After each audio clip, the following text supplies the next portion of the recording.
Hello and welcome to the Marketing Matters podcast. I'm Rich Harshaw. I'm the founder and CEO of Level 10 Contractor. We're a marketing agency that primarily does digital kinds of things for the remodeling contractor space, websites, SEO, OTT, some traditional advertising.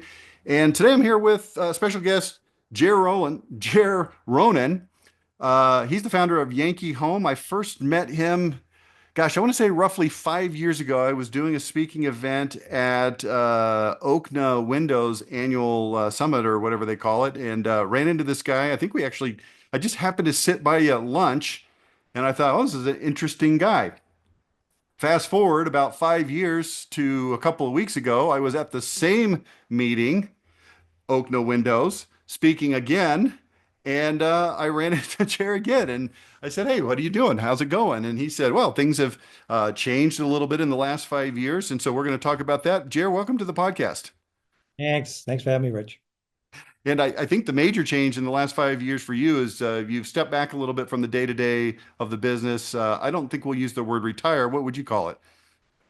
I'm okay with semi-retirement, but I do live in Sanibel on Sanibel Island in Florida, 8 months of the year, and I do go back up to New England for 4 months to not so much work in Yankee, but I am the founder of Yankee Home. We're about 20 million in revenue this year.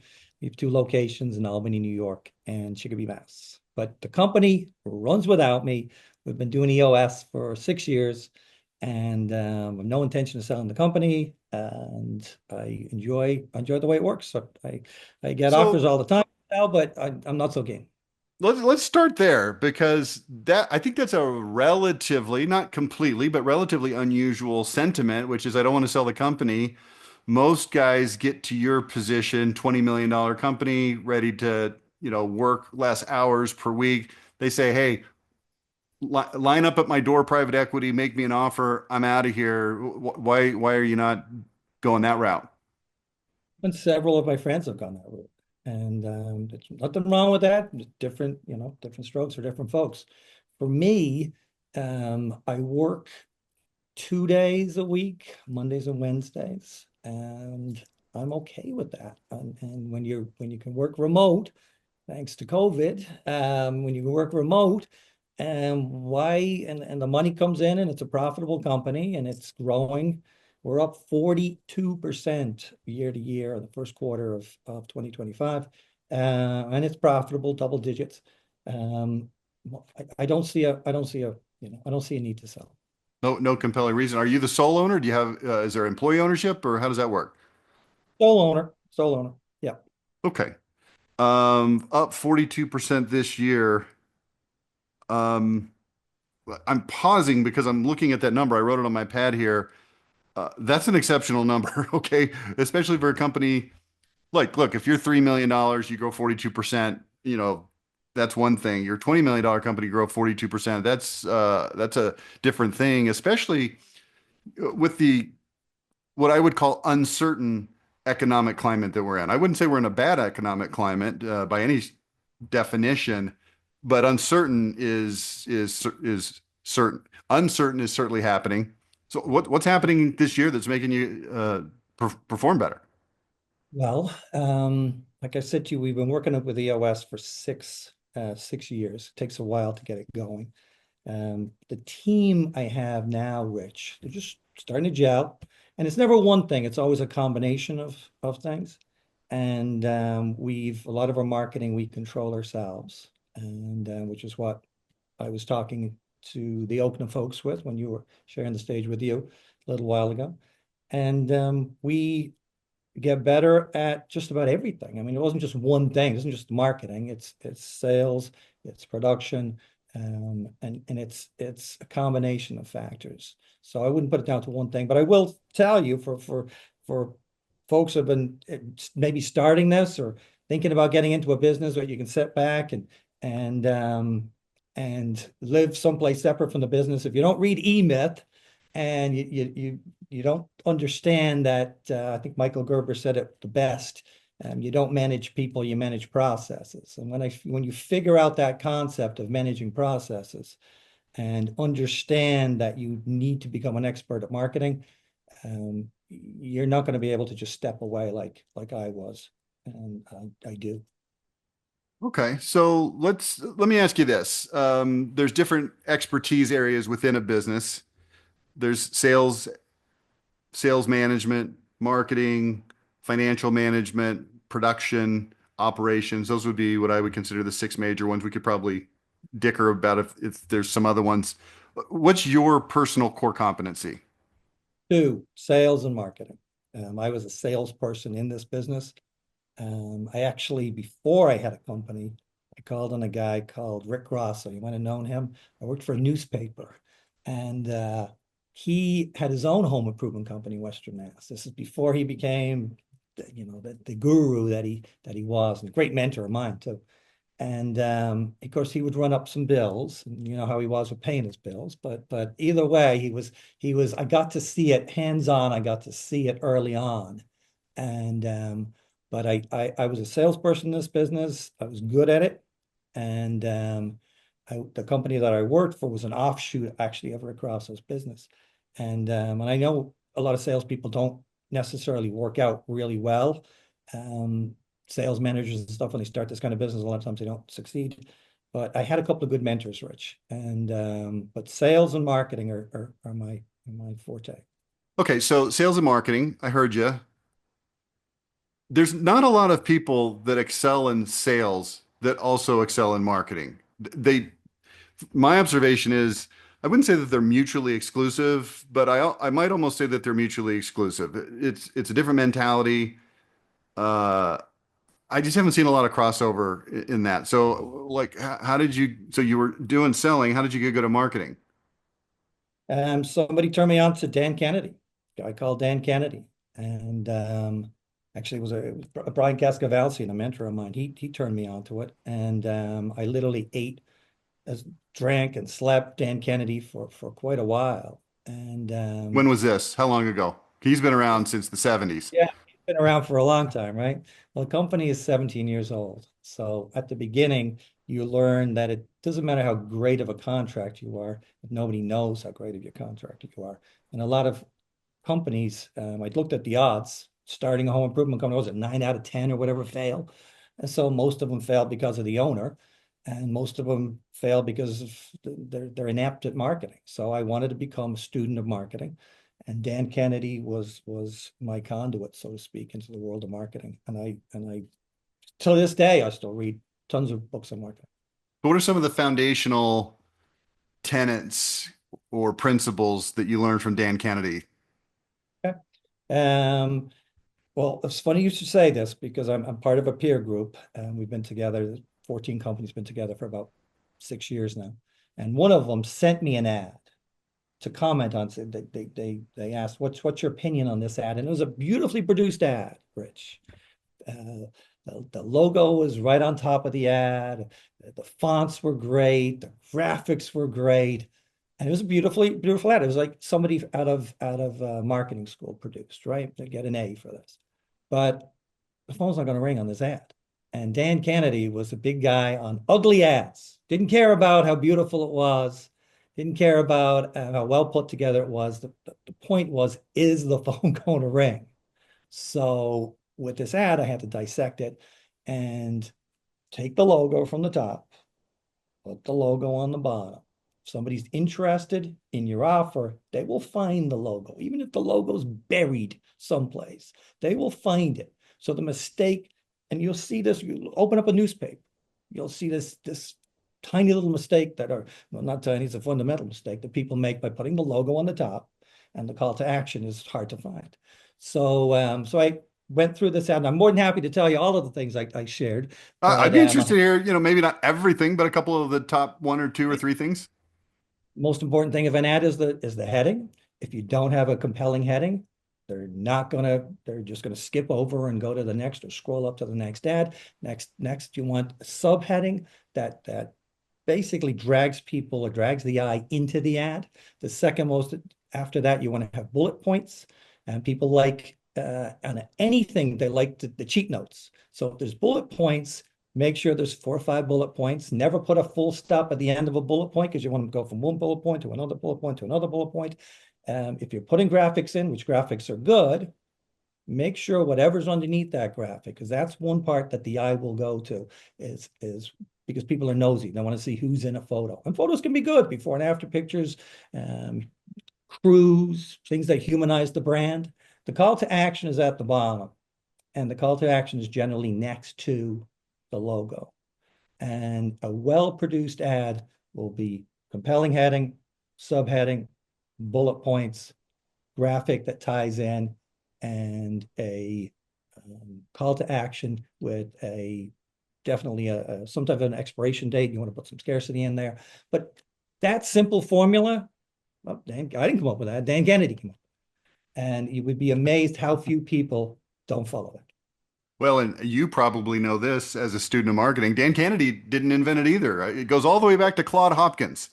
Hopkins, scientific advertising. We're absolutely the guy that invented the coupon. Nobody knows that's the guy who invented the coupon. Yeah, just a little plug here for anybody listening that's interested in, fundamental marketing, theory of marketing, psychology of marketing. If you go all the way back, the real founder of all of this was Claude Hopkins back in the late 1800s.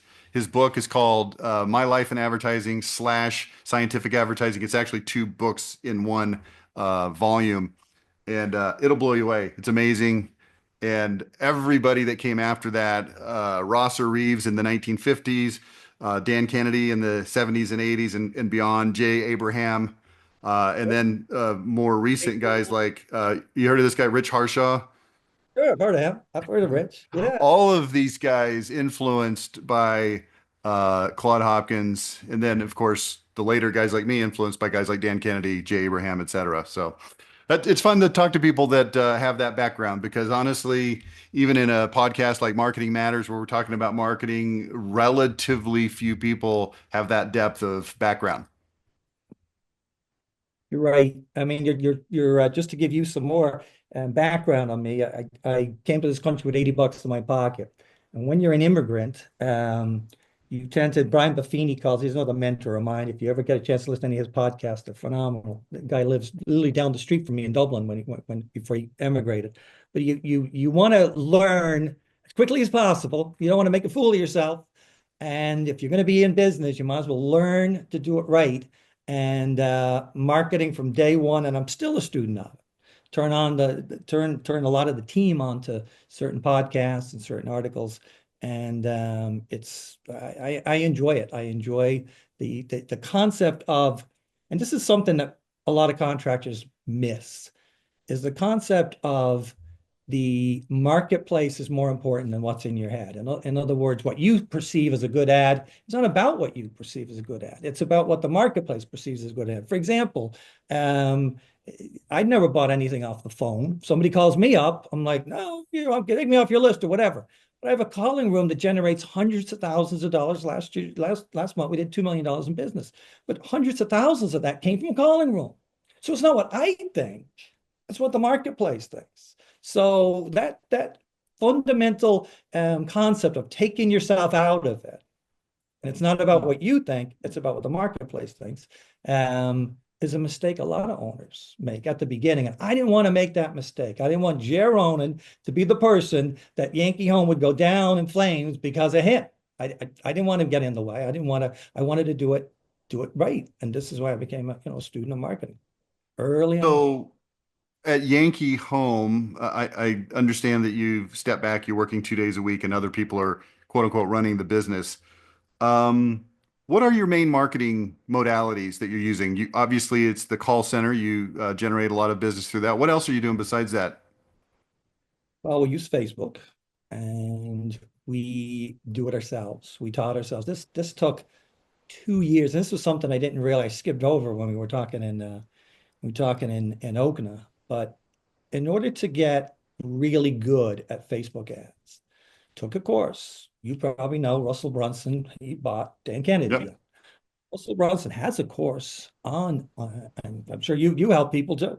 But I wanted to teach yourselves how to do it, how to effectively advertise online And it's not something that happens overnight. Invested some money in it. We got a programmer. We did a lot of A/B testing. Wasted a lot of money at the beginning, but it wasn't really a waste. It was investing. And now it's not our main source. Well, some months it is, but we produce all of our ads ourselves. We do the buying, and these are obviously our sales guys love these ads because they're not these leads because they're not shared with anybody else. Okay, so Facebook, you leaned into that. I'm going to assume since you're doing it yourself, you've got some position in your company that's the either digital ads manager or Facebook manager, something like that, where that takes at least a good portion of their time. Is that right? Correct. If not full Correct. time. Correct. Okay. We subscribe to, I don't know if you know Marcus Sheridan, Yep. but he is a phenomenal marketeer word. Um, Huge guy on video, and we try and humanize our brand by using video. For example, if somebody fills out a form or whatever, a video of me welcoming them aboard pops up on their phone or pops up on their email, that type of thing. And then we have different people in the organization that replicates what Marcus Sheridan talks about. And I think what's the book? They ask, we answer, something like that. I forget. Yep. Yep. Okay. So Facebook call Event center. What else are you doing? shows and events, not a huge source for us. Um, we do obviously the telemarketing, and we will do radial marketing, no, the radius marketing around the job because we have our own crews. This was a decision we made many years ago to differentiate ourselves from people that used subs. So we would tell the story of Yankee and then try and radiate around that job, whether it's direct mail, whether it's phone calls, whether it's knocking on the door, but we will try and get a job from a job. Okay. Get a job from a job. That's kind of old school. When I got into this industry in 2005, which is probably just a couple years before you started Yankee Home. I know you were in the industry before that, but uh, everybody was talking about it. Everybody was doing it, and I've seen that decline. I don't really understand why. It seems so obvious. You're absolutely right. And it is low tech. There's no doubt about it. It's low tech. But people buy from people they like and people they trust. And as the brand got better, a lot of times somebody knocking on the door, apologizing for any noise or anything we're gonna upset the animals or whatever, or make loud noises or whatever. Um, People appreciate it. So it's not just one thing, it's a whole bunch of things. I was Let's talk actually about on a call. events real quick. I know you said you don't do a lot of them. What in your experience, what's the secret to a successful event? Like, what's one or two things that you got to nail it? Well, you can't just have one person in it. This is the mistake that people, if you're going to be in for a penny, in for a pound, and a lot of times people will try and cut, make it as cost efficient as possible by putting one person in an event, and I think that's a huge mistake. I would definitely recommend that there's multiple people there, and I would recommend having really strong on the training aspect, really strong on the scripting aspect. I you can't role play enough in my opinion when it comes to whether it's passing somebody a gift as they're walking by, a pen or a pen and a question, gift and a question, doesn't matter what it is, but whatever you do, it has to be drilled in, and you can't overdo the training when it comes to shows and events. You think that back to your point about multiple people, do you think in my mind it goes like this? We're at the show, we're at the event, and the traffic ebbs and flows, and we don't want to have, three people sitting there during the less busy time. So, we'll just kind of risk it during the busy times. But what you're saying is flip-flop that. It's like pay attention to the busy times, staff accordingly, and if you've got three people, four people sitting there twiddling their thumbs for 30 minutes, who cares? Correct. And if you look at the larger companies in our space, the hundreds of millions of dollars companies, they all do that. They all have multiple people in there. And we do TV too. And we do a bit of radio, do newspaper. If you're going to be on newspaper, I would recommend trying to get some rev share. Um, in order to get a rev share going, I worked for a newspaper before I was in this business, so I'm going to tell you how to do it. Don't call the local rep because you're going to say no when you ask for a rev share. Have the local rep come with their manager, his or her manager, and have them visit your store. And hopefully you have an operation, you're not working out of your house or a PO box because it's not going to work too good. But invite them over and then tell them that, and the reason you get them there is you tell them you want to make a 52-week buy because they're used to contractors trying you out and not working or whatever. Tell them you're going to do a 52-week buy. And because you want to do a 52-week buy, I'd like the manager to come with the rep. Okay. So the rep will generally make it happen because he's not going to have too many people asking for a 52-week buy, and newspapers are hurting too. When you get the rep out, you'll then they're used to saying no to rev share, but you tell them that you're going to have a unique number. You're going to let them use a unique landing page. You're going to let them use access to CallRail. CallRail is a way of recording the phone line when somebody comes in off this number. Because the newspaper, you have to look at it from their perspective. They're afraid that you're going to jip them. So you have to make your presentation to this newspaper as efficient as possible and make it as transparent as possible. So we use i360. You give them access to i360. So you make sure that every call that comes in from that newspaper, they get a percentage. Sometimes it's 10%, sometimes it's 15%. We actually have a relationship with one newspaper that we've had now for, let's say, 5 years. They are actually a conduit for other newspapers.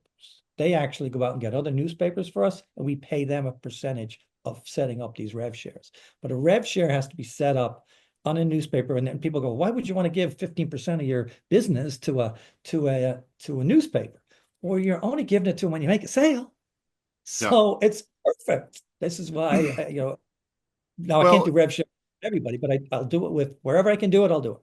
here's what I like about that story. Number one, um, newspapers are dying and or dead, and I think a lot of people look at that and go, "What's the point? They suck. Who cares? I don't even want to have a conversation about newspaper." Meanwhile, you're coming in going, "Okay, I'll negotiate with them. I'll take my sales persona out, and I'll sell them on doing this transparency, the whole thing. I love this the step by step you just gave. And okay, what if it doesn't work? Who freaking cares? That's what." But it does work. And I think part of that sales pitch to the newspaper on transparency is, hey, look, if it works, do you think I want to jip you so that you quit doing this and quit sending people to me? Of course not. I'd love to pay you hundreds of dollars a year. I'd love to pay you over your rate card. I'd love to pay you more than you would make on a regular 52-week buy, if I'm not mistaken. We actually had a during COVID. We started doing TV ads in our with a green screen like behind me in our cafeteria, and we offered a rev share to the TV stations. Thank God they said no, because if they had said yes, it would have been very expensive because we had so much business from TV.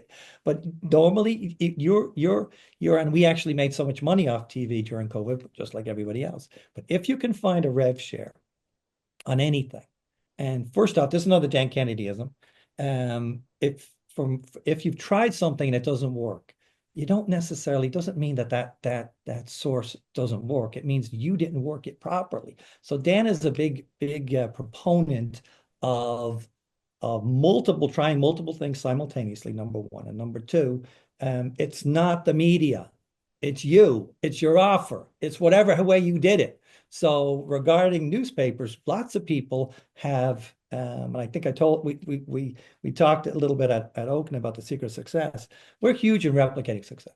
Other people have done this before you. So you'll find a rev share that's worked and look at these ads from companies that have succeeded at it. We're in the one-day bath business, which is an older demographic. Older people read the newspapers. So if you're for a second think that newspapers are not going to generate you any business, I would shame on you because just because you ran one ad and you didn't get any response, maybe you didn't write the ad the right way. Maybe you did, but and maybe you didn't think about negotiating a rev share, but I would be a strong proponent of newspapers. Yeah, I agree with you 100%. I believe that anything and everything can work. It's Correct. just a matter of how much do you want to work it. And look, there's a diminishing return. Like there's 87 things you could do. Let's focus on five, then let's expand it to seven and then to 10. But I've got people that are killing it on TV, people that are killing it on radio, people that are killing it on SEO, people that are killing it on aggregated leads from Modernize and Angie's. And also, there's people that are getting killed on TV and they quit, and radio and they quit, and on Angie's and they quit, and on events and they, minimize. Like everything can work to the extent that you're willing to put units of energy and effort into it. Without a doubt. And TV will lift everything else up. So you have a higher cost, our cost of marketing. I just pulled it up from today's numbers, 30% on TV. Can I handle that? I can handle that if I'm having a $2 million a month and profit and I'm running a profitable business because I know that TV will raise everything else. And so Give I me fact give me anecdotal evidence to that. well, you're gonna put in as soon as the TV, I don't even have to put in a website address in TV. If the offer is strong enough, people will look you up. And I will know that our organic or internet organic will be the flip-flop. It will have a much lower cost per lead on that. I'll know that our Facebook, if they're seen her at the 6 o'clock news and they're scrolling through Facebook later on, now they've seen it a second time. I know that's going to do well. TV is a long-term commitment, and it's a commitment for larger companies for sure. But you have to take a step back and go, okay, 15% of my total revenue is going to go towards marketing, or 15 to 20%, whatever it is for you, depending on what your margins are. But you have to stick with it. And TV to me is do we do it every month? Do we compete against Santa Claus in December? No, we'll take off in December, but there's a reason for it, and it makes the salesperson's job so much easier. Now, in anecdotal evidence, I'll give you. We run a slogan called "Never Cattywampus." Cattywampus is not an Irish word, but for whatever reason, it was designed for one marketing campaign. And we had a kid, and he was lining things up and whatever, and it never cattywampus, and it just kind of stuck. My wife won't go to the grocery store when I'm back up north with me. She'll take a separate cart. I'll take another cart. People will yell at me, "Hey, cattywampus guy!" When I'm on a flight from Fort Myers to Bradley. Is this the cattywampus? It's like, for whatever reason, people see on TV, it gives you credibility and it gives your salespeople credibility when they're in the home. It's especially if you're if you're buying these commercials around news channel, around the 6 o'clock news or whatever, it gives you credibility. So whether now how do you put a dollar figure on that? Put a dollar figure on that because I won't do 2 million a month if I don't do TV. So I know that it's worth it. No, it takes, if you're brand spanking new, and it'll take you a while to ramp up to be putting on TV. And I wouldn't recommend you do TV. I would recommend you doing some of the radio stuff we talked about at the beginning. I would recommend you doing that. I would recommend, there's all kinds of things at the beginning that I wouldn't recommend as you get larger. Yeah, I remember I was in Detroit with Brian Elias from 1-800 Hanson's. This is probably 10, 12 years ago or something like that. And I was having breakfast with him at like a Greasy Spoon diner. And the waitress comes over and she's approaching him very cautiously. And I'm like, "What's going on?" And he's like, "Just wait." And she goes, "Hey, you're the guy from TV?" "Yeah, yeah, I am." "Oh, my daughter loves you. Could I get a selfie with you?" I'm like, the waitress at the Greasy Spoon wants a selfie with the guy who runs a window siding and roofing company. Like, Amazing. you're not Kim Kardashian, you're not LeBron James, but people still care. And as I sat at that breakfast, I remember probably, I don't know, I wasn't making specific notes, but there were definitely multiple groups of people that came in and did that thing where they kind of look and they're sneaky and they're kind of pointing and they're saying something to their, the person they're with. So not that you're trying to become famous, but it's just like I said, it's anecdotal evidence that it's working. It's working, and I want you to speak to this cattywampus thing because, in my opinion, that's an incredibly catchy hook. It's a word that a normal person outside of your world could probably go 5 years and only hear it one time, but everybody knows what it is. And so for you to brand that word is amazing branding. Where did it come from? Just give me some nuance on I cattywampus. I cannot take credit for it. It was an ad agency came up with it, and we laughed when we heard it, and we're like, oh, well, we'll try it for one campaign, and that's it. So I cannot. And then people think it's Irish. It's not Irish. It's just not the word. But I literally had somebody. I can tell you, the whole podcast would be cattywampus stories.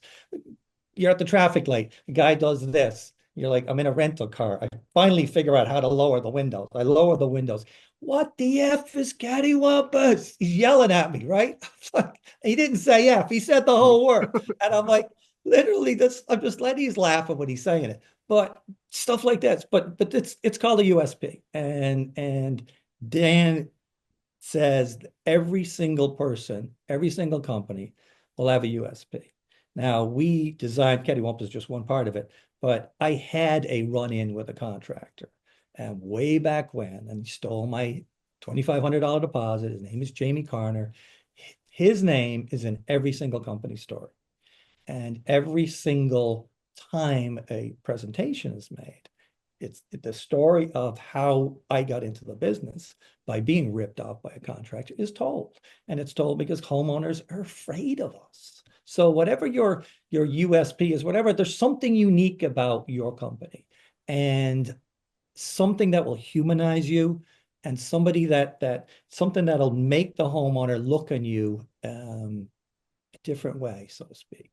And that's what we've spent a lot of time, made a lot of mistakes. Let me tell you, um, Brian Elias is actually in our peer group, and he's a mentor of mine. He says if you want to be wrong, don't be wrong for long.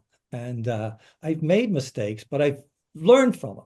And regarding where TV or regarding a USP, I should say, come up with something that's unique to you and spend some time on it. If you have to hire an ad agency, which we did, but I'll guarantee if you think long enough, you'll come up with something.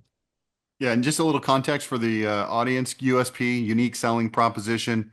Again, going back to Dan Kennedy and actually going back to Rosser Reeves coined the phrase, but I'm a big proponent of it. In at Level 10 Contractor, we've taken that concept and gone probably one or two steps further with the concept we call identity, who you are, how you're different, why you're better, what people can expect when they do business with you. So what we're doing is we're looking at it as, the concept of USP, unique selling proposition. The definition from Ross or Reeves of unique selling proposition is what is the singular unique thing that you do that makes you different? And when I started out in my mid 20s as a marketing consultant with that concept of USP in my holster, pulling it out, shooting it every chance I got, I found out very quickly that unique selling proposition is hard to execute on because there's not a lot of things that are truly unique and different, but I found that the totality of what you do is different. And we can usually break that down into, I would say, two or three major points and then another two or three, what we call secondary points. But here's what I love about cattywampus. Cattywampus is a different concept in that it's branding the USP, the identity in one word, and it's making it a catchphrase. I mean, like, I don't know how old you are, but I'm assuming you're in my same general age range, so what I mean when I say, "What you talking about, Willis?" Yes. Or Uh, "Hey," or sure. "Kiss my grits." Like these are catchphrases from TV shows Yeah. in the '70s when I Yeah. was growing up. And to create a catchphrase for a business, it's pretty rare, actually. I work with a lot of companies. Not a lot of them have USPs, a lot of them have identities, but not that many have the catchphrase. I think is brilliant. I really do. In fact, I'm making a note here that I want to lean heavier into catchphrases for my clients. Well, I remember a story you told, not this time, but years ago, when you told about, was it a game company or a video game company or something? And it was the number of screws or Yeah. something in the thing. 172 hardwood dowel rods. Wrote that down. Let me tell you, I wrote that down. And but part of the company story comes alive, and I guarantee you, you can. Someone says, "Well, I'm just the same as everybody." No, you're not. You can come up with something. You can tell the story so much differently, and you can bring that story to life. And this is once again seeing how you're perceived in the marketplace from the perspective of the homeowner rather than you. Because a lot of people will look at an ad and go, will I call that company up? Will I, that's not going to work on me. Or they'll look at a Val pack or something, and they'll look at a piece of direct mail and go, that'll never work on me. You're missing the point. You're missing the point. This is why I'm a huge proponent of replicating success. So let me ask you this. So you guys clearly have a USP, what I might call an identity, same concept. You've got a catchphrase, which I believe is not cattywampus. It's never cattywampus. Is that right? Yeah. Okay. And obviously cattywampus is the interesting part that people really hooks onto. In your advertising, whether it be television or newspaper ads that you're doing on, paper performance or whatever, how often do you lead with pricing or offers versus leading with identity, USP type concepts? Well, the USB thing, never getting wampus is down. It's not the reason for people to call. But it's the reason to make people feel good about calling a number. So a lot of times it's next to Well, the phone. in my opinion, never cattywampus at the bottom of the ad makes sense because this is like Intel Inside. Okay, it's your, I use the word catchphrase, but what I'm talking about is the ad. So the ad runs, let's say newspaper, it's visual, people are looking at it. Are you running like buy one window, get one free, or buy one, get one 40% off? Or are you doing other things that are more identity and brand oriented? No, we'll do those, and there's no right or wrong. This is a J. Abraham thing. You should be constantly A/B testing. There's no right way, whatever works for you. But I will do the no labor with labor 50% off or whatever. And remember, I'm not in the business all the time. So when you ask me specific questions, Yep, I'll yep, do the yep, best I can, but I'll put you in touch with the guy who knows it exactly. yep. Um, but regarding that, we will lead with a specific offer, 50% off installation or whatever, to answer your question. So, but we've also led with crazy things. We have started a plumbing company because we try to differentiate ourselves from other people doing in one day baths. So sometimes the heading will be free plumbers. It's better than free plugs. So free plumber is better than free hugs. Well, at least it's a curiosity thing. Someone's going to at least look at it, and then you'd at least get into the ad. So we'll do wacky ones too. But the plumbing was designed more to differentiate ourselves. Hey, all those other guys, they're going to have installers do the plumbing, whereas here we're actually going to have plumbers do the plumbing. So we can actually pull the permits, we can actually do it right. Another USP, constantly looking at the whole process from the perspective of the homeowner. The homeowner hates us. Let's be honest with it. They have a bad impression of contractors, and which is great for a good marketer because you just have to be a little bit better than the average bear. You know what I'm saying? Just a little bit better. And this is where marketing comes in because you can if you focus on listen to people like you and dig for that USP and replicate good marketing because we're not talking about dunking the basketball from half court here. We're not talking about curing cancer. Other people have done it, but most people in this industry can't get out of their own way. And they don't. This is a something somebody taught me a long time ago about being humble. If somebody else has done it, maybe this is an immigrant thing. I don't know. But if somebody else has done it, walk through the landmine, walk through the minefield, why don't you just follow them? And I'm good with that. Yeah, Jay Abraham used to talk a lot about the concept of what he called preemptive marketing.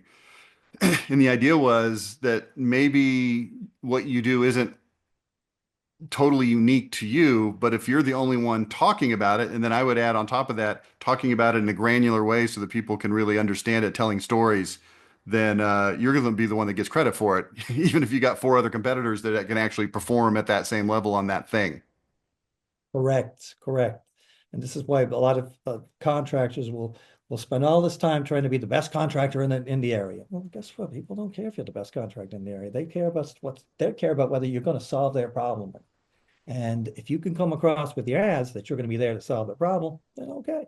You know, there's the best sales book. I know we're de- deviating off the sales, but the best sales book I ever read was Gap Selling. Keenan. I'm a huge fan of Keenan. And Keenan is all about people don't really care who the hell you are, don't care about your product, don't care about your building, don't care about how long you've been in business. They care about what you can do for them. And if your marketing can replicate that, if your marketing is about the homeowner and what you can do for that homeowner, you're on the right track. Well, like they're one and the same. They don't care about you. They don't care. If you're running your business the right way, i.e., you actually do things the right way, and you're telling those stories, then you're overlaying what they want with what you're telling them. It becomes one and the same. And there's not like a distinction about, okay, what is it about us that we care about versus what is it that they care about? It's all about them. If you're if you're truly doing things the right way and you're communicating those properly, they're the same thing. I remember Correct. one time I walked in, my gosh, close to a $50 million heating and air conditioning company. And I was like, okay, let's look at your identity. Let's talk about what things are important and relevant to people. And he goes, oh yeah, we hired a research company. We paid him $100,000, and we got this big report. And he showed me this, big 3-ring binder. It was like 4 inches thick. And I go, well, what were you trying to find out? He says, well, we were trying to find out what's important to people. And I looked at him and I go, you're a heating and air conditioning company. They want you to show up when you say you'll be there. They want the guy to not look like he just got out of prison and he might kill your family. They want to do the job the first time, not have to come back 10 times to do it while they're out running around getting parts. They want the quote to be the same as the final bill. Like, that's it. What did they say in the research report? hundred There you thousand go. dollars later. Those are the six things that people want from. It's like it's not that hard to figure this stuff out. You don't have Actually, to a good split song. the atom to What you be good at just this said, stuff. done right the first time. You would be amazed that one line when a homeowner's, that's not what they're thinking when they're thinking contractors. So if Now, you can get that across, done right the first time, you're Now, halfway here's what there. I like to do, and I'll run this by you, see what you think. I like to be granular and tell stories because it helps people understand things in terms that they can understand. So, a famous example that I use, it's only famous in circles that I run in because I've told the story a bunch.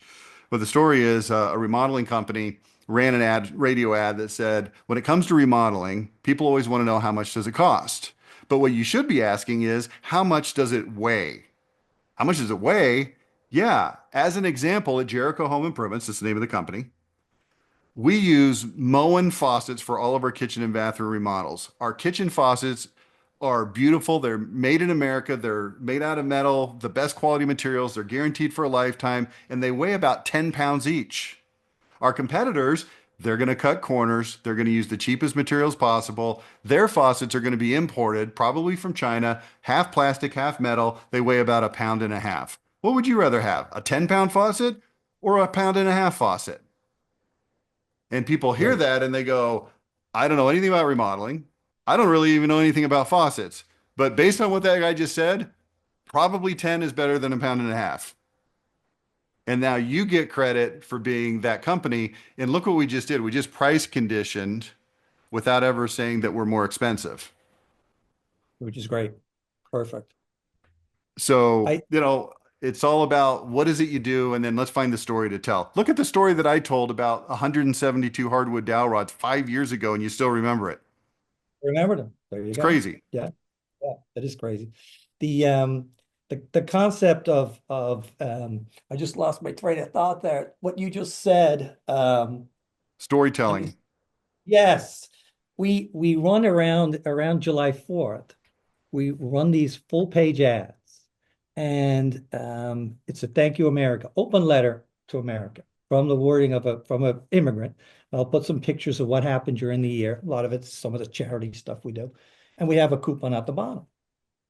Doesn't look like a regular ad. Heading is thank you, America.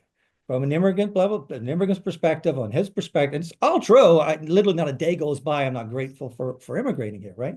So we tell a story, and you would be amazed. We got letters. Some of them are still up in our we call it our opportunity room. And when you come in, big painting with American flag opportunity and all this stuff. But one of them was phenomenal letter from this veteran who told a handwritten letter walking down Tremont Street in Boston, coming back from Vietnam, being spat on.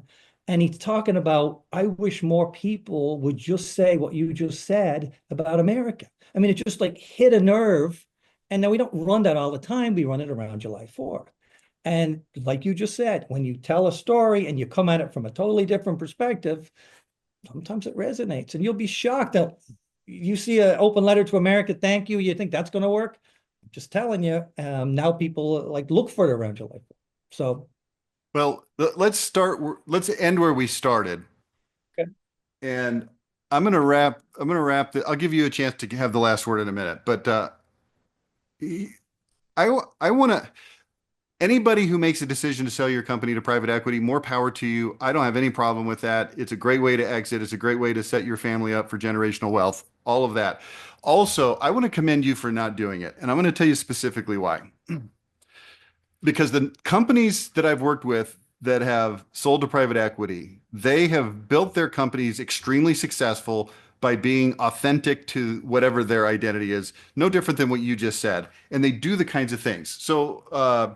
And then here's what I find when the private equity takes over, they take the things that are the amazing parts of their story and they rip it out of the marketing. And all they want to talk about is that we've got a 40% off deal this week. And we need the phone to ring right now. And they take the heart and soul. This is not a comment on are they taking the heart and soul out of the company or not, legitimately. That's a whole different conversation. But they're taking the heart and soul out of the marketing. I had a client that for years we would write batches of radio ads for them. Every 2 months, we would write 3 to 6 ads, usually 4 or 5. And one of the ads was always based on, uh, hey, it's the Christmas season, and I just want to take a minute to encourage you to encourage other people to look for the good things in life, and going on and on and on. Hey, let me tell you about my good friend Keith. He's a disabled veteran. Anyway, I can't remember. Telling these stories that had nothing to do with HVAC, had nothing to do with roofing or remodeling, and people love those ads. They love them. Then when we tell other stories that are more related to the actual thing that you sell, how much does it weigh? 10 pounds versus a pound and a half. Meanwhile, you're talking about that same company works a lot with orphanages in Haiti, and they donate money for 500 children's to have mamas local in these orphanages. Mamas are people that take 10 kids each and they literally become their mother and raise them in these orphanages. And we support this. And here's what I found when the companies sell out, all of that, not in the first 6 months, not in the first year, but in year 2, year 3, all of that starts getting pulled out and the soul of the company goes away. And now it's just this like financial engineering situation. So I love the fact that you started this company, you grew it, it's successful, and you're still there and you're still telling the stories because I guarantee you the private equity company would not run your proud to be an immigrant, I love this country, 4th of July ad. They wouldn't. They won't. I know. Correct. No, you're absolutely right. And the more you can these stories, we make a point. We have 4.8 Google rating, right? But in those ratings, the crews are mentioned. And we make a big deal about showing, like on those newspaper ads, at the very bottom of the newspaper, it'll have headshots of some of the team members. And we alternate different ones because you want to humanize the brand. Yep. But when the company story is told, we'll show the crews. Not only do we show the crews, but we'll show the before and afters of which crew did which job. We'll then go, how many home improvement companies do you know that actually mention in their Google reviews the names of the installers? Well, see this guy here? That's that guy there. He did this job. See this guy here? By telling the story of what happened or this happened on they weren't expecting this, but then this happened and they did this. There wasn't an extra charge, blah, blah, blah. People love stories when you can humanize them and you show exactly who will be doing the work. Because well, we have homeowners now that request certain crews. Okay. Well, I remember going to a restaurant up in West Springfield where the owner, I said, "Oh, can I have that waiter?" And because he had waited on us before, and he said no. I'm like, what? No, no, you can't. We do it. And he had a heavy Italian accent that he put on, by the way. He was from West Springfield. But anyway, he put on this accent. And I'm like, he wanted to be in charge. And customers don't tell me who goes waits on your table. I tell you who goes waits on your table. Would you even fight that battle? If the homeowner wants a certain group, sure, go ahead. I have no problem with that. But you're absolutely right regarding stories. And the company story, our company story is a lot different. It's all about humanizing the brand, and we do it in a market share kind of way. So we take a lot of points from you too. So for anybody who I think I have the limited lead flow book around here someplace, but it's mandatory reading, by the way, in HQ, Chicopee, Mass. Awesome.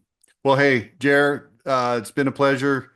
Like I said, I talked to a lot of people on this podcast, not as many that are as deeply versed in, nuts and bolts of marketing like you are. There's no question in my mind that's served you well and your company well. Any parting shots you want to give us? Thank you. You're in a great business. Jeff Bezos cannot do what you do. So you've got the right business. You're in the right business. Think about that. AI might help you with some answering the phone calls, but it's not going to replace you.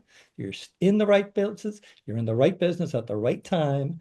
And if you listen to people like Rich and listen to people who've already done it before you, you'll make a lot of money in this business. And you can make, like you had mentioned, generational wealth. You can make generational wealth in this business. Do it the right way, follow the people that have led the path, so to speak, have actually, they've the ones that walked through the minefield before you, and get over yourself. You'll do very well in this business. Very, very well in this business. Awesome. Thanks, Jer. We'll talk to you next time. Appreciate your time. Thank you.